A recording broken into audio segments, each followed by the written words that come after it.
Hello everyone, स्वागत करता हूं आज के इस नए वीडियो में। पिछले लेक्चर में हमने आपको यूक्लिड विभाजन प्रमेयिका बताया था और उस पे आधारित क्वेश्चन भी कराया था। और आज एनसीईआरटी बुक का दूसरा क्वेश्चन से लगाई तीसरा चौथा और आगे का क्वेश्चन हम सॉल्व करेंगे। तो वीडियो के लास्ट तक बने रहिएगा, आपको पूरा समझ में आ जाएगा। अगर आपने पिछला वीडियो नहीं देखा है तो मैंने वीडियो के डिस्क्रिप्शन बॉक्स में लिंक दे दिया है, आप जाकर उसे देख लीजिएगा। तो चलिए हम इस सवाल को जानते हैं कि कैसे करेंगे। तो दिया है कि दर्शाइए कि कोई धनात्मक विषम पूर्णांक 6q+1 या 6q+3 या 6q+5 के रूप का होता है जब q कोई पूर्णांक है। तो इसे हम कैसे सॉल्व करेंगे? तो ऐसे तो आपको दिख रहा होगा, अगर q का मान अगर हम पॉजिटिव संख्या या जीरो लेंगे तो ये विषम धनात्मक पूर्णांक ही आएगा। चेक कर सकते हैं आप यहाँ पर मान रख करके। तो मैं आपको मान रख करके लास्ट में चेक कराऊंगा। अभी मैं इसे सवाल को कैसे सॉल्व करते हैं उसे हम बताएंगे। तो हल में आप क्या लिखेंगे? लिखेंगे यूक्लिड विभाजन प्रमेयिका से। अगर आपने पिछला लेक्चर देखा होगा तो आपको ये फार्मूला पता होगा। क्या? a बराबर बी क्यू प्लस आर, जहां a क्या होता है? a भाज्य होता है, b भाजक होता है, q भागफल होता है, प्लस r शेषफल होता है। और मैंने ये भी बताया था कि r का मान ये क्या है? भाजक से हमेशा छोटा होता है और जीरो से बड़ा बड़ा या उसके बराबर हो सकता है। ये दिया है इसका कंडीशन, तो इसे हम समीकरण 1 मान लिए। अब हम इसे क्या करेंगे?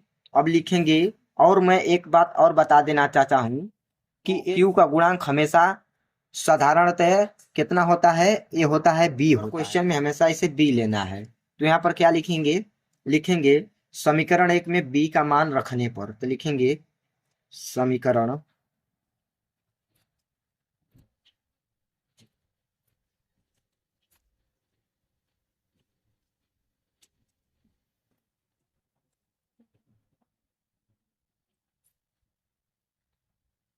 तो इतना हम लिख देंगे। तो अब क्या करेंगे? इसमें हम मान रख देंगे। तो यहाँ पर क्या होगा? a बराबर 6q+r, और यहाँ पर शर्त क्या लगी है? यहाँ पर b की जगह 6 धर देंगे। तो अब r का मान हमें क्या क्या लेना होगा यहाँ पर लिख देंगे। तो r बराबर ये क्या होगा? 0 लेंगे, 1 लेंगे, 2 लेंगे, 3 4 5, 6 नहीं लेंगे। 6 क्यों नहीं लेंगे आप पूछेंगे? तो यहाँ पर बराबर का चिन्ह नहीं है और यहाँ पर बराबर का चिन्ह है तो हम लिए हैं। तो यही होता है। और मैं ये भी बताया था पिछले वीडियो में कि भाजक का मान भाजक से हमेशा छोटा ही आता है, शेषफल बड़ा नहीं आता है, क्योंकि यह प्रमेय ही उसी प्रकार बनाई गई है। तो चलिए अब हम इसे सॉल्व करते हैं। तो अब यहाँ पर क्या लिखेंगे? लिखेंगे यदि r बराबर 0, तब यहाँ पर लिखेंगे तब क्या? यहाँ पर क्या लिखेंगे? r की जगह 0 रखेंगे। तो a बराबर है कितना हो जाएगा? 6q+0। अब इतना हो गया तो अब क्या लिखेंगे बराबर में? यहाँ पर क्या लिखेंगे? बराबर नहीं है, इधर सॉल्व करेंगे तो यहाँ पर 6q आएगा। तो यहाँ पर हम क्या लिखेंगे वही देखिएगा लास्ट में। यहाँ पर लिखेंगे 2 से 6q 2 से विभाज्य है, 2 से विभाज्य है, यहाँ पर लिख दिए। तो मैंने आपको बता दिया, मैं आपको बता देना चाहता हूं कि जो भी संख्या 2 से विभाज्य हो जाती है तो वह सम संख्या होती है। अगर जो संख्या 2 से विभाज्य नहीं होती है तो विषम संख्या होती है। तो ये क्या कहेंगे? जब ये 2 से विभाज्य है तो ये तो सम संख्या हुई। तो यहाँ पर नीचे लिखेंगे, क्या लिखेंगे? लिखेंगे इसलिए 6q सम है, सम है लिख देंगे। अब नीचे फिर क्या लिखेंगे? यदि, यदि करके यहाँ पर मान 1 रखेंगे, लिखेंगे यदि यदि r बराबर 1 तब क्या रखेंगे मान, a बराबर 6q प्लस 1 रखेंगे। अब इसे एज इट इज हम बगल में छोड़ देंगे, क्या लिखेंगे 6q+1। वैसे तो हम चाहें तो यहाँ पर लिख सकते हैं कि 6q+1 2 से विभाज्य नहीं है, यह धनात्मक विषम पूर्णांक है। लेकिन हम इसे लास्ट में जो जो आएगा उसे एक साथ लिख देंगे तो ज्यादा लिखना नहीं पड़ेगा, तो इसे इतना पर छोड़ देंगे। जो सम है उसे हम लिखेंगे, जो विषम है इस टाइप छोड़ देंगे, उसे लास्ट में हम आपको बताएंगे। अब इतना हो गया तो इसे हम छोड़ देंगे। अब नीचे फिर लिखेंगे, क्या लिखेंगे, यदि r बराबर 2 तब क्या रखेंगे, a बराबर 6q+2 रखेंगे r की जगह। अब बराबर में क्या ए लिखेंगे, क्या 6q+2। तो ये 2 से विभाज्य है। आप पूछेंगे कैसे, तो 2 कॉमन लेंगे तो क्या हो जाएगा, यहाँ पर 1 बन जाएगा और यहाँ पर 3 बन जाएगा। तो 2 से 2 काट देंगे तो यहाँ पर बचेगा 3q+1। तो 2 से तो विभाज्य है, 2 ये भी कट जाएगा, ए भी कट जाएगा। तो यहाँ पर लिखेंगे, क्या लिखेंगे, 6q+2 2 से विभाज्य है, लिख देंगे। तो यहाँ पर क्या होगा, इसलिए 6q+2 सम है, ये लिख देंगे। अब फिर लिखेंगे यदि, यहाँ पर लिखेंगे यदि r बराबर 3 तब, अब यहाँ पर क्या रखेंगे, a बराबर 6q+3, क्योंकि r का मान हमने 3 लिया है। तो अब एक क्या होगा, यहाँ पर क्या लिखेंगे 6q+3। तो आप देख सकते हैं कि यह 2 से विभाज्य नहीं है। कॉमन भी लेंगे तब भी नहीं है, और इस तरह भी देंगे तो नहीं है, क्योंकि 6 तो 2 से विभाज्य है बट 3 नहीं है। तो इसे हम एज इट इज छोड़ देंगे, लास्ट में हम इसका निष्कर्ष निकालेंगे। अब क्या लेंगे, यहाँ पर फिर लिखेंगे यदि r बराबर 4 तब क्या करेंगे, तब a बराबर 6q+4। तो आप देख सकते हैं कि यह 2 से विभाज्य है। तो क्या लिखेंगे 6q+4 2 से, लिखेंगे 6q+4 2 से विभाज्य है। अतः लास्ट में क्या लिखेंगे, इसलिए 6q+4 सम है, लिख दिए। अब लास्ट में क्या लिखेंगे, यदि, यहाँ पर फिर लिखेंगे यदि r बराबर 5 तब क्या होगा, a बराबर 6q+5। तो आप इसमें भी देख सकते हैं कि 5 2 से विभाज्य नहीं है, 6 है बट 5 नहीं है। तो यहाँ पर क्या लिखेंगे, 6q+5।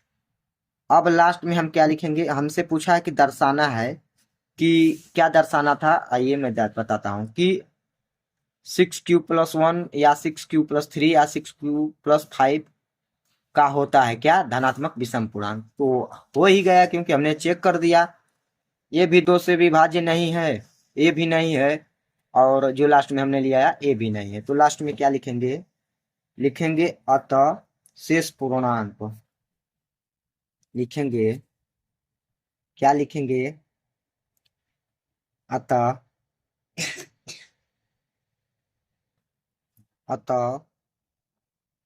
शेष पूर्णांक कितना है, 6q+1 कामा 6q+5 3,6 प्लस 5, ये क्या है? विषम है। क्या है? विषम। हो गया।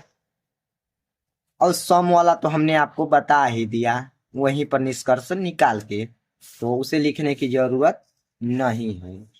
तो उम्मीद करता हूं आप लोगों को यह सवाल आपको समझ में आई होगी।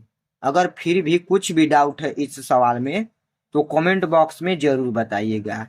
चलिए तीसरा क्वेश्चन लेते हैं और उससे समझने की कोशिश करते हैं। तीसरी सवाल में क्या दिया है? इस सवाल में दिया है किसी परेड में 616 सदस्यों वाली एक सेना की टुकड़ी को 32 सदस्यों वाले एक आर्मी बैंड के पीछे मार्च करना है।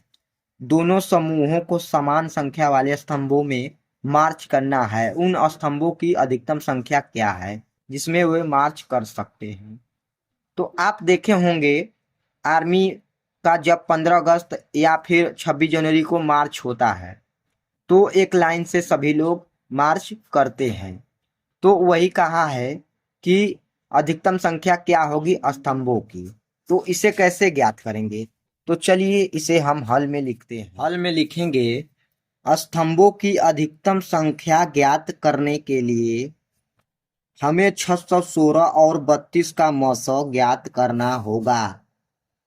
मसा का मतलब क्या होता है? HCF, महत्तम समापवर्तक। तो ज्ञात करने के लिए हमें क्या ज्ञात करना होगा? मसा। अधिकतम संख्या ज्ञात करने के लिए स्तंभों की, यहाँ भाज्य 616 भाजक 32 है। तो यूक्लिड विभाजन प्रमेयिका से भाज्य बराबर क्या होता है? भाजक इंटू भागफल प्लस शेषफल। तो भाज्य को क्या क्या से दर्शाते हैं? ए से, भाजक को बी से और शेषफल को किससे? क्यू से। भागफल को क्यू से दर्शाते हैं, शेषफल को आर से। अब हम क्या करेंगे HCF निकालने के लिए इसका, इसमें हम 32 का भाग देंगे। तो यहाँ पर भाग दे देते हैं। तो यहाँ पर बना लेते हैं 616 और 32, यहाँ 19 लिखेंगे। यहाँ पर 19 का गुना इसमें करेंगे तो 19 का इसमें गुना करेंगे तो कितना आएगा? 19 दुना के 38 को 8 लिख देंगे। हासिल 3 लग गया। 19 19 के 19 19 दूनी 38 19 यहाँ 57। तो 57 3 60 होता है। तो यहाँ पर क्या हो जाएगा? 608। तो 16 में से 8 जाए तो 8 बचेगा यहाँ पर। अब यहाँ पर तो 0 बचेगा, तो 0 उतार देंगे और ये कट जाएगा। तो बेसिकली यहाँ पर क्या बच रहा है? सिर्फ 8 बच रहा है।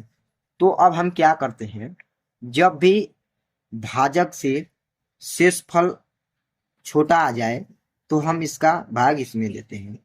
तो भाग दे देते हैं यहाँ पर, क्योंकि हमें से HCF निकालना है। तो यहाँ पर 32 लिखेंगे और ये कितनी बार में जाता है? 8 चौके 32, यहाँ पर 4 होगा और ये 32 होगा। अब इसे हम घटा देंगे, यहाँ पर भी घटाए हैं तो एक कट जाएगा या फिर 0 बन जाएगा। तो अब कैसे लिखना है चरण में? तो यहाँ पर चरण बनाना है। चरण क्या बनाएंगे? पहले चरण में क्या लिखेंगे? लिखेंगे 616 बराबर कितना लिखेंगे? 32 इंटू में 19 प्लस कितना लिखेंगे? 8 लिखेंगे। चरण 1 में लिखेंगे। अब यहाँ दूसरी लाइन में क्या लिखेंगे? 32 बराबर 8 इंटू 4 प्लस 0 और लास्ट में लिखेंगे अतः HCF बराबर, अतः HCF बराबर कितना आया? 8 आया। अब हम क्या करेंगे? लास्ट में लिखेंगे, यह भी लिखना पड़ेगा, अतः स्तंभों की अधिकतम संख्या, अतः अधिकतम स्तंभों की संख्या लिखेंगे यहाँ पर, अतः अधिकतम